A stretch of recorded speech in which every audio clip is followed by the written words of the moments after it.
बिस्मिल्लाहिर्रहमानिर्रहीम। अस्सलाम वालेकुम friends, welcome back to my channel. कैसे हैं आप सब लोग? मैं बिल्कुल खैरियत से हूँ और माज़रत चाहती हूँ काफ़ी लेट आप लोगों के पास ये व्लॉग पहुँच रहा है कि बस कुछ आजकल ऐसी मसरूफियात चलती रही फ्रेंड्स की क्या बताऊँ। शाम का वक्त है, व्लॉग स्टार्ट कर रही हूँ घर से ही। और बस आज मैंगो काटा था, हम पढ़ रही थी तो बीच बीच में क्या करती हूँ माहम को ना इस तरीके से दे देती हूँ कि बहुत ही बड़ी चोर हैं वो, खाने की खाना नहीं खाती हैं, तो सोचती हूँ जैसे भी चाहे कोई फ्रूट या कुछ उसको देती रहूँ बीच बीच में। तो बस इसी तरीके से बच्चों का ख्याल रखना पड़ता है क्योंकि बच्चे आज के खुद से कुछ भी नहीं खाते हैं। उसके बाद फ्रेंड देखें, उसके बाद में हाँ जो है थोड़ी देर बाद ही उसके ये देखें मौसम का हाल आप, बहुत ही ज़बरदस्त जो है बारिश होने लगी थी और इनफैक्ट ओले भी पड़े और बिजली तो ऐसी कड़कड़ा रही थी कि मैं आपको बयान नहीं कर सकती हूँ। पहले तो मुझे इतना अंदाज़ा नहीं हुआ, मैंने अपनी बैल्कनी से देखा तो मुझे थोड़ा अच्छा सा लगा, बट उसके बाद जो था ना फ्रेंड बहुत एक्सट्रीम लेवल पे ये चीज़ हो गई थी और जिसकी वजह से हमारे यहाँ पर बहुत ज़्यादा नुकसान भी हुए। मैंने कई डेथ सुनी, पेड़ गिर गया, कहीं पे किसी घर की छत गिर गई, तो बताइए इस तरीके के नुकसान हुए हैं। तो बस अल्लाह ताला हम सभी को अपने हिफ्ज़ व अमान में रखें। वैसे तो ये सब चीज़ बड़ी अच्छी लग रही थी कि बड़ी ठंडक हो गई है सब कुछ है, लेकिन फ्रेंड्स जिन लोगों के नुकसान हुए हैं उनके लिए बहुत दिल दुखा और फिर अफसोस भी हुआ है कि बताइए इस तरीके के हालात हो जाते हैं, ज़रा सा भी कुछ मौसम वगैरह होता है तो। उसके बाद खैर तब तक मुझे अंदाज़ा भी नहीं था। खैर सना आ रही थी किचन की तरफ से तो हमने कहा था मौसम बहुत अच्छा, उस वक्त ना अच्छा ही था मौसम जब मैंने फ़ोन करा था, तब तक बारिश भी स्टार्ट नहीं हुई थी। तो माम ने बोला मम्मा मुझे समोसे खाने हैं, तो मैंने कहा चले आजकल ना मैं माम की फरमाइश यूँ पूरी कर देती हूँ। आजकल माम ना घर पर ही रहती है लेकिन ना खाने की तरफ इसका ध्यान ज़रा सा कम चल रहा है। ठीक है, खाना वाना ना ज़्यादा अच्छे से नहीं खा रही है, लेकिन ये इसे ऊट पटांग कोई भी चीज़ दो तो ये बहुत शौक से खाती है। ख़ास तौर से ये वाले समोसे माम को बहुत ज़्यादा पसंद हैं।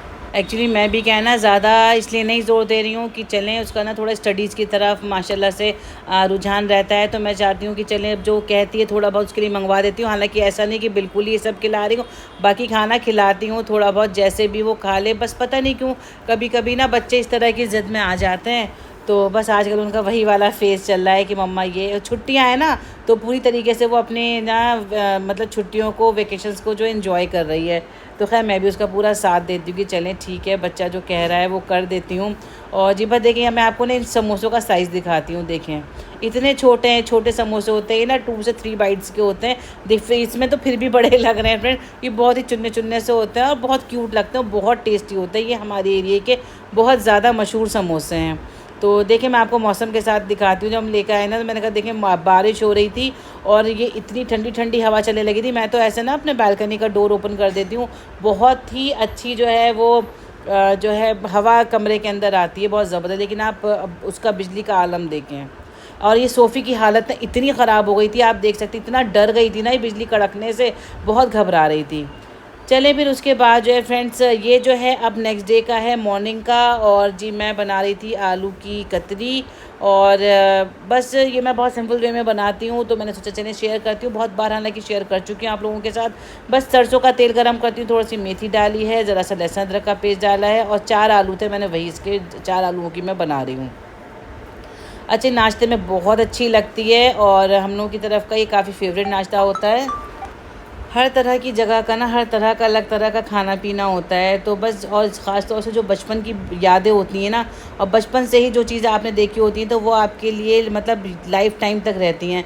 तो ये बचपन से ही मैंने अपने घर में देखा है कि हमारे यहाँ का मैं आपको नाश्ता बताती हूँ, आलू की कतरी बननी है, साथ में हाफ़ फ्राई किया जाता था और अगर साथ में शामी कबाब हो तो बस मज़ा ही आ जाता था, कभी शामी कबाब बने हो तो ये बहुत बहुत मोस्ट फेवरेट नाश्ता है मेरा। ये मैं कभी 2-3 महीने में एक बार ज़रूर हमारे यहाँ बनता ही बनता है, ज़्यादा नहीं बनता है क्योंकि मेरे यहाँ इधर नहीं मतलब ससुराल की तरफ इस तरह का नाश्ता नहीं खाते हैं, लेकिन फिर भी जब भी मैं बनाती हूँ तो माशाल्लाह मेरी बेटी भी और ये मेरे हस्बैंड भी बहुत शौक़ से खाते हैं।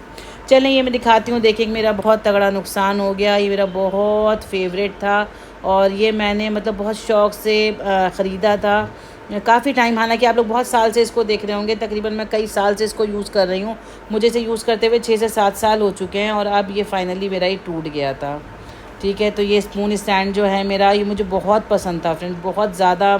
और मैंने लिया भी बहुत एंटीक उससे था, जहाँ पे मतलब एंटीक चीज़ें मिलती है ना, क्रॉकरी वगैरह, वहाँ से मैंने ख़रीदा था इसको। और अच्छा खासा एक्सपेंसिव था ये उस वक्त।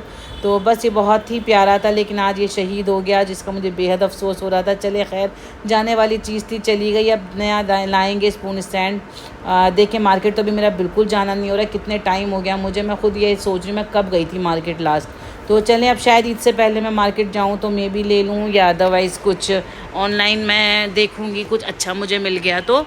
और क्योंकि थोड़ा सा स्पेस के लिए भी सोचूं कि ऐसा कुछ लूँगी जो स्पेस में मेरे आ जाए। चलें जी, यहाँ हो रही थी डस्टिंग वगैरह हो रही थी, तो आज सना को हमने ये काम, मैंने कहा कि सना आज थोड़ा सा इधर साइड का एक एक पोर्शन मैंने ना इस तरीके से बांट दिया है कि हम एक पोर्शन का एक दिन में डस्टिंग करते हैं, एक पोर्शन का एक दिन में। तो इस तरीके से हर तरह से क्लीन रहता है, क्योंकि डेली पॉसिबल नहीं है कि सारी जगह की डस्टिंग हो पाए।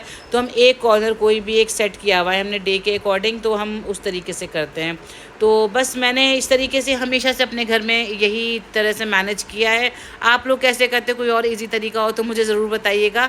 मैंने तो डे वाइज ही वो करा हुआ है, डिवाइड करा हुआ है चीज़ों को, कि हम इस दिन ये वाला पोर्शन करेंगे, इस दिन ये वाला पोर्शन। तो इससे सारी चीज़ें अल्हम्दुलिल्लाह क्लीन रहती हैं। और आप लोग बताएं, आप लोगों की तरफ मौसम का क्या हाल है। भाई दिल्ली में तो गज़ब की गर्मी आई हुई है बहुत। आप लोग कहेंगे आज सिर्फ गर्मी का जिक्र है, लेकिन वाकई फ्रेंड बहुत ही गर्मी है। दिल्ली में जो टेम्परेचर है बहुत बहुत हाई चल रहा है, और बस हालत ही ख़राब हो जाती है। थोड़ा भी कुछ काम करने लगो इतने पसीना आने लगते हैं। अच्छा, मेरा है टॉप फ्लोर, मतलब 4th फ्लोर पे मैं रहती हूँ, तो उस हिसाब से थोड़ी गर्मी ज़्यादा रहती है। फिर भी अल्हम्दुलिल्लाह इतनी नहीं रहती, अल्लाह का करम और एहसान है। लेकिन मेरे किचन में हालत बहुत ख़राब होती है। जब मैं किचन जाती हूँ तो वहाँ पर बेइंतहाई गर्मी है, क्योंकि वहाँ ना चूल्हे वगैरह जलते रहते हैं, उसकी वजह से। चलें, आज इरादा ये था कि बनाते हैं खीर। उसकी वजह ये थी कि अब जो है मैं माशाल्लाह से मंगाने लगी हूँ दूध, आप लोगों को बताया था। तो अब इतनी खपत है नहीं दूध की, तो दूध क्या है ना बचा था, तो मैंने कहा चलें आज दूध बचा हुआ है, मैं आज खीर ही बना लेती हूँ। तो बस चावल भिगा दिए थे, मैंने कहा थोड़ी देर ये सोख हो जाएंगे तो अच्छे से खीर में डाल के पका दूँगी, साथ में और भी चीज़ें होती रहेंगी। तो बस अच्छा, मैं आज साथ में बनाने जा रही हूँ फ्रेंड मैकरोनी, जो कि माँ हमने काफ़ी दिनों से मुझसे बोला हुआ था मैकरोनीज़ के लिए। तो बस आज मैं उसको ना इच्छा कि मुझे मैकरोनी वाला ही पास्ता खाना है। मम्मा जो देसी स्टाइल में आप बनाती है ना, तो देसी स्टाइल वाला खाना है।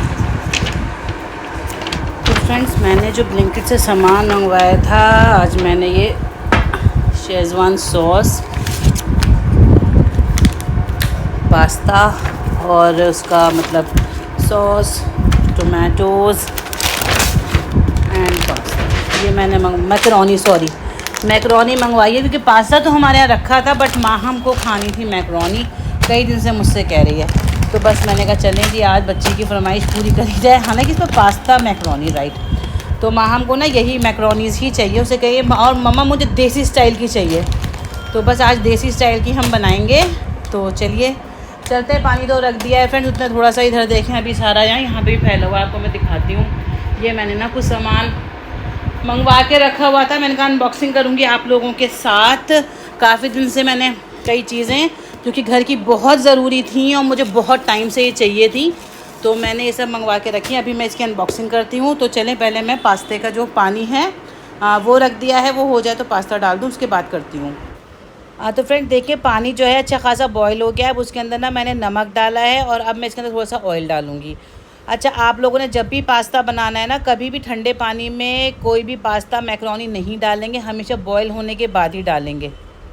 उसका रीज़न ये है कि हमारी जो मैकरोनी या पास्ता है वो कभी भी ना आपस में चिपकेगा नहीं, ठीक है। तो हमें हमेशा खिला खिला चाहिए। मैं आपको अभी दिखाऊंगी कि किस तरीके से मेरे खिले खिले से बनते हैं। देखिए, मैंने क्या करा, सारा जो इसका स्टार्च था वो सारा का सारा निकाल लिया है। मुझे उसे फेंका नहीं है, आपने गौर करा होगा।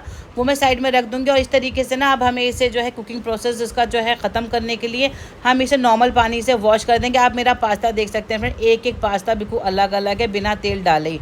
अब हमने इसे, क्योंकि थोड़ी देर लग जाएगी बनने में, तो देखिए मैंने इसमें हल्का सा ऑयल डाल दिया, और आप एक एक पास्ता देख सकते हैं। अच्छा जी, हमें ये ऐसे कुक करना है कि मुश्किल से 4 से 5 मिनट हद से हद मेरे लगा होगा, या शायद उससे भी कम। बस ये पास्ता हमारा रेडी हो गया है, ठीक है। अब मैंने थोड़ा सा ऑयल लिया, थोड़ा सा बटर लिया इसके अंदर, और अब मैंने इसके अंदर किया चॉप किया हुआ लहसुन इसके अंदर डाल दिया है। तकरीबन मैंने लिया होंगे 5 कलियाँ ली थी लहसुन की, वो मैंने इसके अंदर चॉप करी हुई डाल दी हैं। और ये 2 प्याज को मैंने वो चॉप कर लिया था, तो वो इसके अंदर डाल दिया है। और आप इसमें चाहें तो ज़ीरा वगैरह भी ऐड कर सकते हैं, बट मुझे पर्सनली ज़ीरे का फ्लेवर इसमें पसंद नहीं है, लेकिन अक्सर लोग पसंद करते हैं। चलिए जी, अब हमारी प्याज को हमने ज़्यादा ब्राउन नहीं करना है। बस उसके बाद मैंने इसके अंदर टमाटर डाल दिए थे, 2 टमाटर लिए थे मैंने, मीडियम साइज़ के थे, और उसमें डाल दिया थोड़ा सा नमक। और अब हमें ना इसको ऐसे गलाना है कि मतलब जैसे कि प्याज और टमाटर जो एक जान हो जाएँ, ठीक है। उसके बाद थोड़ी सी हल्दी डाल दी है, थोड़ा सा लाल मिर्च पाउडर डाल दिया है मैंने, और अब हमने इसे जो है गलने के लिए रख देना है, क्योंकि अभी टमाटर ना थोड़े खड़े खड़े हैं। और ये देखिए जो स्टार्च मैंने रखा हुआ था ना, ये इससे ना एक बड़ा अच्छा सा ना बाइंडिंग का काम करेगा, ठीक है। बहुत अच्छा सा, मैं आपको क्या, लेस आएगा जब हम वो खाएंगे ना पास्ता, उसके अंदर लेस आएगा, ठीक है। अब मैंने इसको ढक कर रख दिया था। देखिए आप खूब अच्छे से मेरा जो है टमाटर भी कुक हो गया है। उसके बाद थोड़ा सा पास्ता एंड पिज़्ज़ा सॉस मैंने डाल दिया था, शेज़वान सॉस मैंने इसके अंदर डाल दी है, 1 चम्मच टेबल स्पून के करीब, आप टेस्ट कर लीजिएगा। और बाकी मैंने इसके अंदर सॉस डाल दिया है, केचप वो भी 1 टेबल स्पून के करीब डाला है। अब अच्छे से हमने इनको मिक्स कर देना है। बस हमारी मैकरोनीज़ जो हैं, देखिए आप देख सकते हैं एक एक मैकरोनी कितनी बढ़िया बनी हुई है, खिली खिली बिल्कुल।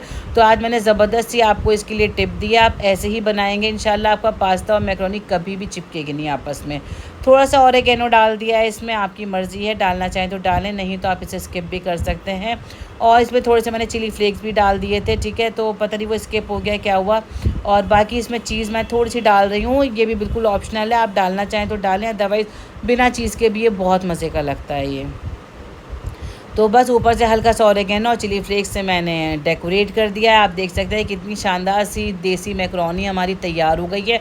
और ये विदाउट चीज़ होगी तो ये शायद और ज़्यादा अच्छी लगेगी, बट ये चीज़ के साथ भी अच्छी लग रही थी काफ़ी।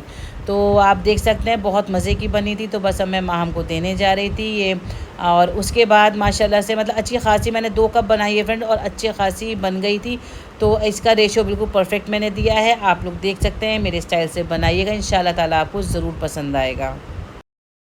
चलिए फ्रेंड, देखिए आज हमारे घर कौन आया है, पहचानिए कौन है भाई। हाँ देखिए आप, हमारी इरम आई है माशाल्लाह, शादी के बाद आज पहली बार मेरे घर। कैसी हो इरम? और दिखाओ, माशाल्लाह बहुत प्यारी लग रही है। आप लोग खुद देखें फ्रेंड कितनी प्यारी माशाल्लाह से इरम लग रही है, देखें बहुत प्यारी। हाँ माशाल्लाह माशाल्लाह, बहुत प्यारी सी आज तैयार होकर आई है इरम। खा लो। तो बस मैंने आज देख ली, इत्तेफाक हुआ कि इरम के आने की खुशी में ये पास्ता बन गया जो मैं भी बना रही थी। और माशाल्लाह बहुत इरम को बहुत पसंद है पास्ता, तो इत्तेफाक ये हुआ कि आज इरम के आने की खुशी में ये बन गया। चलें, अभी इरम रुकेगी इंशाल्लाह हमारे यहाँ एक आध दिन, तो देखें कब तक रुकती है, और इंशाल्लाह मैं फिर से और लूँगी व्लॉग में। अच्छा जी, चावल तो मैंने पहले ही सोख करने रख ही दिए थे। अब उसके बाद जो है मैंने सोचा कि अब मैं खीर भी बना लेती हूँ। अब इरम भी आ गई थी, तो बस अच्छा सा लगा, काफ़ी सारे लोग हो गए थे, तो मैंने कहा चलो इरम आज तुम्हारे आने की खुशी में खीर भी सही। और खैर खाने की प्लान तो मेरा पहले से ही था, तो मैंने कहा देखें दाने दाने पे लिखा है खाने वाले का नाम, तो आज उसके नसीब से। और क्योंकि कई दिन से मैं सोची थी कि मैं बना खीर बनाऊंगी और बस रह जा रही थी, तो देखिए आज माशाल्लाह से खीर भी बनाने लगी। तो बस जी दूध था, और उसके अंदर मैंने कुछ भी अभी डाला नहीं, गरम करा, उसके बाद चावल डाल दिए थे और इलायची पाउडर इसके अंदर डाल दिया, ठीक है। अब ये अपने आप ही ना ये पकती रहेगी। और जी बस साइड में मैंने क्या करा, यहाँ पर बनाने लगी चाय शाम की, क्योंकि माम के सर आ गए थे तो सर को चाय देनी थी। तो बस मैंने साइड में चढ़ाई चाय, एक साइड में बन रही है खीर। तो बस कभी इसी तरीके से रहता है रूटीन मेरा आजकल, ऐसे ही है। ज़्यादातर मैं घर पर होती हूँ, घर से ही सारा काम देख रही हूँ, तो बस थोड़ा सा बिज़ी तो रहती हूँ, लेकिन मैं इस तरीके की चीज़ों के लिए भी वक्त निकाल लेती हूँ। अच्छा, मैंने थोड़े से ना बादाम और काजू कट कर दिए थे, वो खीर के अंदर डाल दिए, बहुत अच्छे लगते हैं वो। और मैंने ना थोड़ी सी बिल्कुल शुगर जो है वो डाल दिए पैन में, कैरमलाइज करूँगी इसको, और ये अब मैं इसके अंदर डाल दूँगी खीर में। तो बहुत ही शानदार इसका फ्लेवर हो जाता है, और कलर भी बहुत ज़बरदस्त हो जाता है, और फ्लेवर तो यकीन करिएगा फ्रेंड बहुत ही इन्हांस हो जाता है कैरमलाइज्ड शुगर डालने से। इससे मतलब फ्लेवर इतना अच्छा आ जाता है ना फ्रेंड्स कि मैं बता नहीं सकती हूँ, बड़ा सौंधा सौंधा सा इससे फ्लेवर आता है। अच्छा, उसके बाद मैंने थोड़ा सा बादाम जो है वो मतलब खीर के ऊपर जो है गार्निश कर दिया है, और बस जी खीर हमारी रेडी हो गई है। अब दीजिए मुझको इजाज़त, कल इंशाल्लाह नया ब्लॉग लेके हाजिर होती हूँ। अपना ख्याल रखिएगा फ्रेंड, मेरे लिए दुआ करते रहिएगा। टेक केयर, बाय, अल्लाह।